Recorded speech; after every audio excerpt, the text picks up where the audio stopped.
Welcome back to Streetcar Shenanigans YouTube channel. Today's gonna be a crazy day of catching up on projects at the shop. You guys saw the last video where we kind of have everything in limbo. But we have another 9-inch in the works. Don't mind the messy bench. We kind of have all the pieces just laid out here.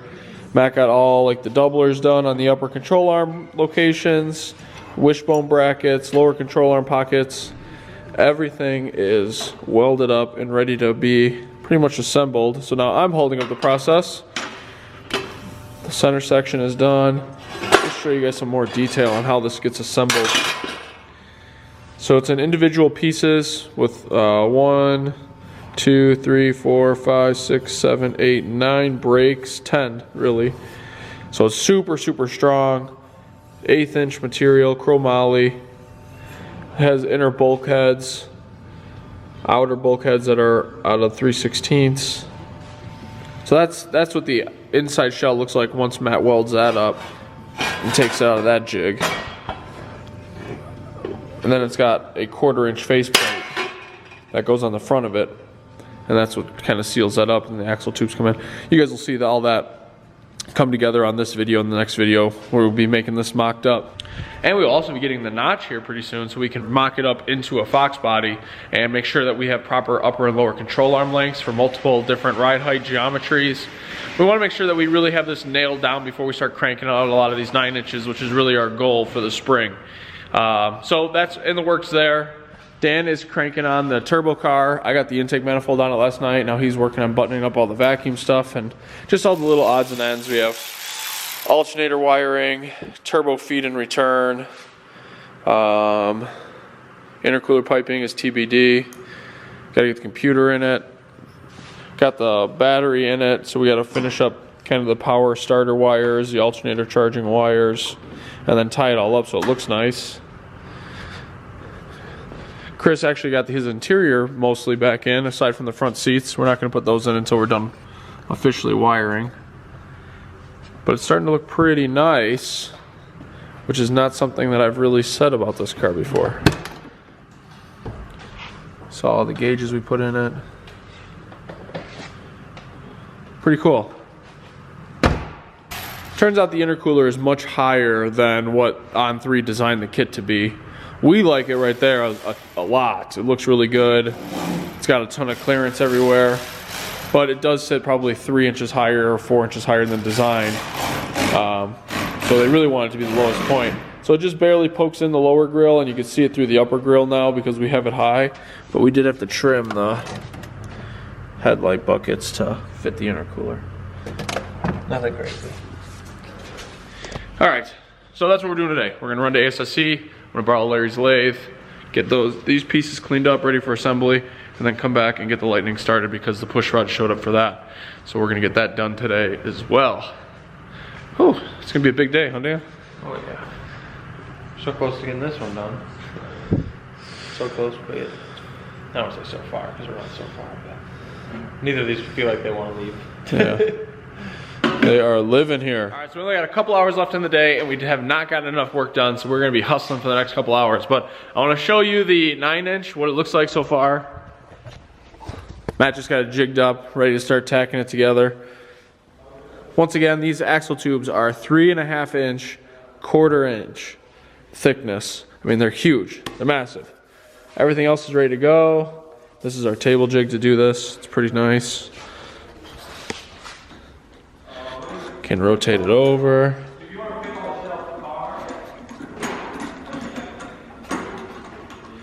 can see the inside. So all that gets all welded up. It's going to be sweet. And this one we're doing a little bit different. The last one we already had prepared and sold to Jason Nestor over in Pennsylvania. So he's got that set up going together in his car right now. This one we don't know really what's gonna go in yet. We haven't officially sold it. So we're gonna be using it in my notch to mock up for control arms, to double check all those lengths, double check what the options should be for people on their shock mount locations and coilover locations. Or I should say coilover locations and lower control arm locations, just to make sure that when you guys order a housing from us, you know 100% what you're getting into, what you need, and how to set up the whole back end of your car as far as anti-roll bar and everything else goes. All right, so I'm gonna get started on the Lightning project. We ordered new trend push rods. And in the last video, I just showed you guys that it broke and it had an issue, and the issue was due to the push rod length. And that was about all I told you. So I have already measured for the correct length. I have checker springs installed on the heads, which is a lightweight valve spring replacement that allows me to check push rod length without collapsing the lifter. And that's the most accurate way to do it. I will show you the procedure I go through quickly just to verify the length of the ones I'm putting in. And that's gonna be it on the Lightning project. We'll start it up before I leave today. Then Dan and Chris have been working on Chris's car. Now it's up in the air. Can't really see what he's been doing. But they got all the ground and power cables loomed up. And they actually, this loom fits that pretty nice, huh? Yeah. So they got that all loomed together. We got the main block ground that still needs to be tightened down. But now the starter's got power. We're reusing the factory bracket hopefully here, kinda. Probably need to hold it down away from the balancer. Some variation of it at least. Right. And yeah, then all we need is the crank wire that we need to run from the inside of the car. And she should be ready to crank. We've already tested a lot of the power circuits on it. Kind of hacked into the factory wiring, got rid of stuff that we weren't thinking we were gonna need. And so far everything works well. The only thing that we found is that the illumination for the gauges is tied into key on, not the illumination out. Just tied into the key on of the illumination, so that'll get changed. That'll be fine. Otherwise, the electronics seem to be good on that thing. So far, so good.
All right, guys, I'm not sure where the battery died while you guys were watching Matt work his magic on this rear end, but it is semi-completed. It's about as completed as it's gonna get for now until we start mocking it up in the car.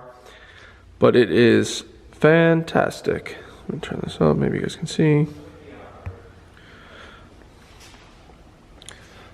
Upper control arm pockets look awesome. Back braces on. So next is obviously the shock mounts, lower control arm pockets, and then housing ends. So we gotta close off the back brace. But all those will happen after we determine what length this one, or what width this one's gonna be. But she's ready to rock and roll. He crushed it on this thing. So our housings are really made for any triangulated 4-link rear suspension. We're working on other options as far as torque arm, leaf spring. But they are available, so if you have any questions or you want to order one, shoot us an email, nick@streetcarshenanigans.com, and we can get something, a quote worked up for you. Alright guys, so we just finished the valve train on the Lightning on 7 out of 8 cylinders, and we wanted to show you what we did to check the push rod length and confirm that what we are putting in there is correct this time. So it's all together, 7 out of 8 cylinders are done, and I want to show you what we did on cylinder number 8. So I used a push rod length checker. However, since I've already done this a couple times this week, these are the final push rod lengths that I've decided on, but I'm still going to show you the process of going through this. So if you want to do it or you just want to know how we do it, that's what it's for. But I got oil everywhere, so I'm going to kind of give this thing a quick wipe down. All right, so the near side on this cylinder here is this one right here. And this camshaft is designed to run with a split rocker ratio. So it's running a 1.6 on the exhaust valve and a 1.7 on the intake. Now you'll notice I put a Sharpie mark here. So these are the active or the important parts of the rocker arm. The center of where it pivots and the center of where it pushes on the valve. And what you're setting with push rod length is that you have proper valve train geometry to make sure that you don't have any deflection or parts failure, unnecessary wear on valve seals and seats. So you really want this operating angle to be 90 degrees at the mid lift of the exhaust valve. So we do this one of two ways. One, I put the line on there, and I also put a little bit of gear marking compound on the tip of the valves. So we want this to be at 90 degrees, and we also want the wear pattern of the tip to be right in the center of the valve. So we do both of these, and they kind of end up being really close to each other as far as the same time that you're at 90 degrees at mid-lift and rolling in the center of the valve tip kind of happen simultaneously. So I'm going to throw this on there, make sure the flat side of the fulcrum is up. This one's going on the exhaust side, just like that. Now I already have the cylinder on top dead center, so it is on the base circle of the camshaft. I'm going to throw a poly lock in there.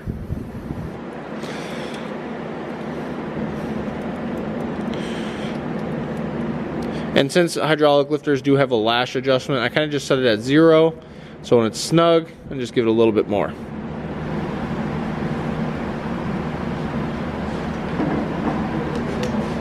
Next thing we do is we take a dial indicator, and you kind of want to be on the tip of the retainer like that, and it's pretty much bottoming out. So I know that the lift on this valve, the gross valve lift, is like 612 thousandths or 611 thousandths on this camshaft. So I'm going to divide that in half, which is going to give me 305. So at 305 inches on here, 305 thousandths on here, then that's when we're at the mid lift point, and that's where we're going to see if our 90 degree is accurate.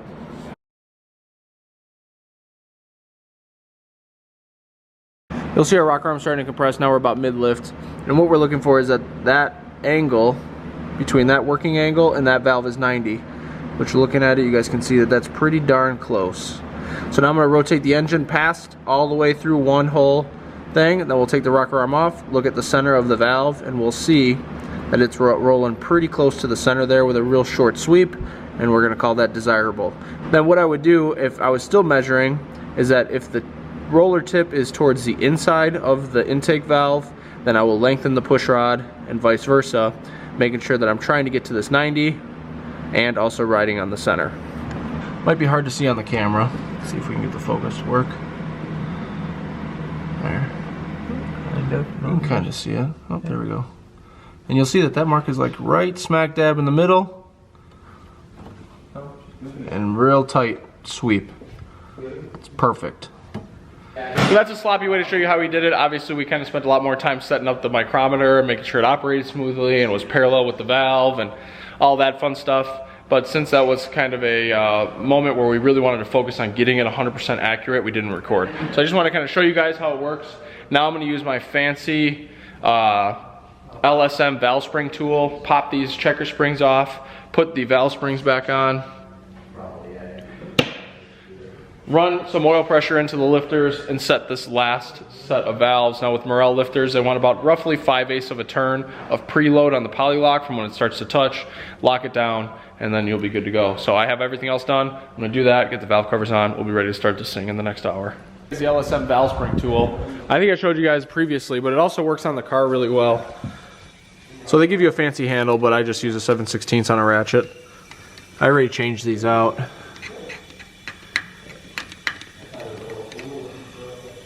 Now I normally you'd straighten that out, but look at it, just nice and easy, releases it. I have obviously a leak down tester on the hole to compress the cylinder, but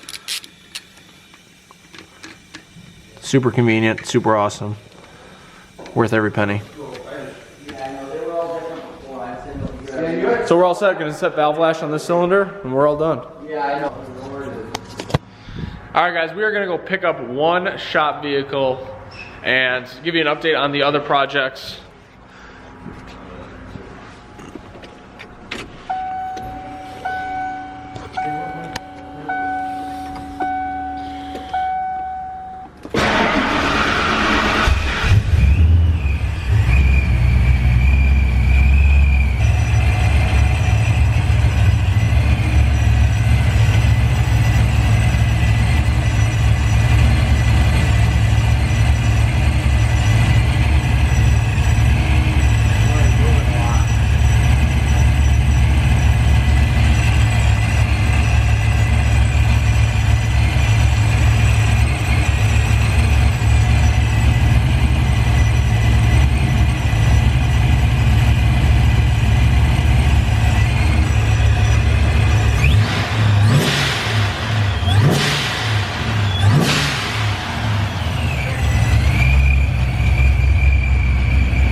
right, that's one.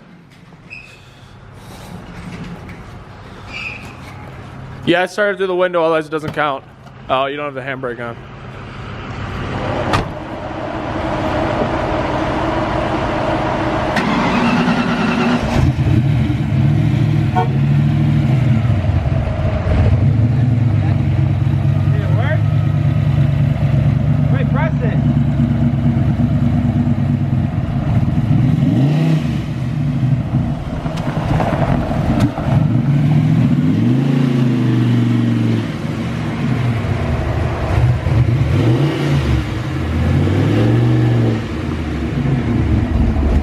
Good.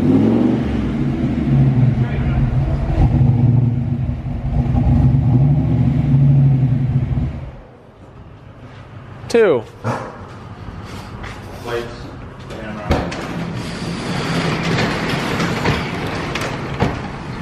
Make the on-3 Turbo Fox first start drive video for all the... It's too dark. YouTube doesn't need an official first started. Yeah. The turbo. Look at that spinning thing. It's still turning. Oh, no, she stopped. Nice. For some reason when the bumper goes on, it doesn't look nearly as low as it does when it's sitting from the side. Right? Because the tires are like tucked. When you put the front bumper on, like, it's not really that high or that low. Because you're white. Hey. All right, line me out.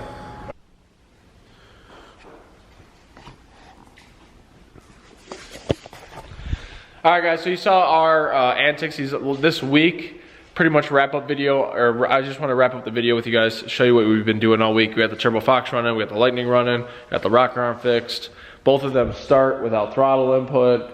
I'm no tuner, but they seem to be running pretty decent so far. Thanks so much to John Galloway and Larry at ASSC that helped us get the Lightning running really well. So pretty happy with those two. Now, a sneak peek on what we'll be working on soon. The notch is back. Now, if you guys recall, I didn't really do much of a video on what we've done to it, what I did to it last time. So you guys can kind of see I got all strange front brakes. I got stuff on them, I gotta wipe them down. But it's got all strange front brakes, 10 ways, new Team Z double or single adjustable lower control arms, Team Z motor plate K member, all chromoly, racecraft drop spindles, and of course the strange brakes, which I think I already mentioned. But so the front end is pretty much what it's going to be, aside from we'll probably switch to strange double adjustable in the front. But it's looking excellent. So now that the front looks ready to race, we did all the steering stuff last year, end of last year. We have to adjust the brakes, which will be last. But now we're going to do the back. All right, so like you guys been asking what we're going to do with the notch, and we're going to do some badass stick shift racing. So this is going to be a complete series. So far, I have the rear end out of the car. We're going to be working on rear suspension brakes and stuff like that you guys will see in the future episodes. But so far I got the axle out. This is going to be posted for sale with Viking Warrior double adjustable rear coilovers, Team Z relocated uppers, Team Z double adjustable lowers. Pretty good stuff. So we will be bringing you guys a lot more information on this. This is going to be a huge joint effort between Wisconsin Race Cars, Matt and I. And Dan, of course. We're going to do a lot of work to be making this thing happen. We're going to do some sick stick shift racing. We can't wait until it comes to fruition, but that's why you'll see that in the background. So make sure you follow us on Instagram. You guys will see updates in between our episodes because we're only going to work on it when we have time, which is why we got that lift. So between that and the Ranger EcoBoost project, that's going to be tying up that lift for quite some time. So once again, thank you guys so much for following. We will see you guys in the next video. Make sure you click subscribe down below. We'll see you guys later.